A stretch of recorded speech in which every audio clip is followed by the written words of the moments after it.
So bipartisan senators pitch expanded background checks to President Trump, and the Trump administration gets what some are calling a huge legal victory tonight from the Supreme Court on restrictions for asylum seekers. Let's bring in Republican Senator from Florida, Rick Scott. Sir, your reaction to the Supreme Court ruling tonight?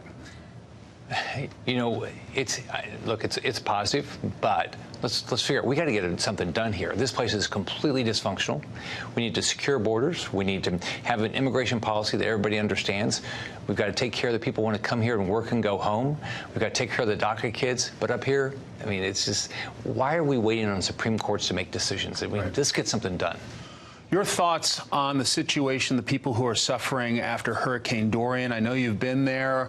What are your thoughts on those folks seeking asylum? And we stopped where it didn't hit in the Bahamas, but we flew over at about 1,500 feet above the Abacos, and you just don't know how anybody survived. And so I've been talking to the Prime Minister. I've been talking to the Consul Generals. We've helped raise goods to get over there. I've been talking to a variety of federal agencies. I talked to Border Patrol today, our Border Protection. I mean, I think they're all doing a good job. They're working hard. I'd like the Panamanian government to be more specific about what they want, and that's what I've asked them to do. So, but we're helping them in Florida, and it's the right thing to do. To the gun debate, I want to play for you a clip from a gentleman that you know well. The first thing that ever happens with a mass shooting with the media is they blame the gun. And I had to, for my daughter, I had to uncover every single stone and fact to find out what went wrong. What's your reaction to that comment from Andrew Pollack? Well, Andy's a good friend. He lost his daughter, Meadow, and she was a beautiful young lady, and Andy's become a good friend.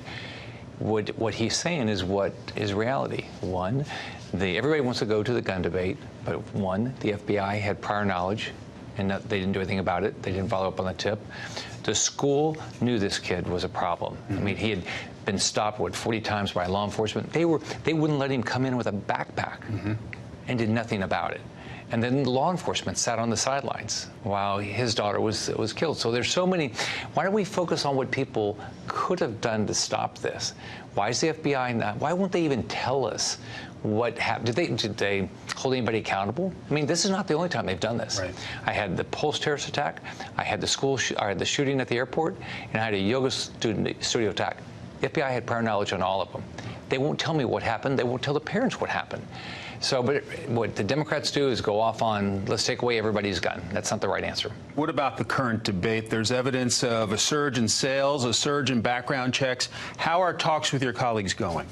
Well, they're talking to me about what we did in Florida, because what I did in Florida is as soon as the Parkland happened, I got within a few days, within 5 days, I got law enforcement together, I got mental health counselors together, and I got educators together. I said, what should we do?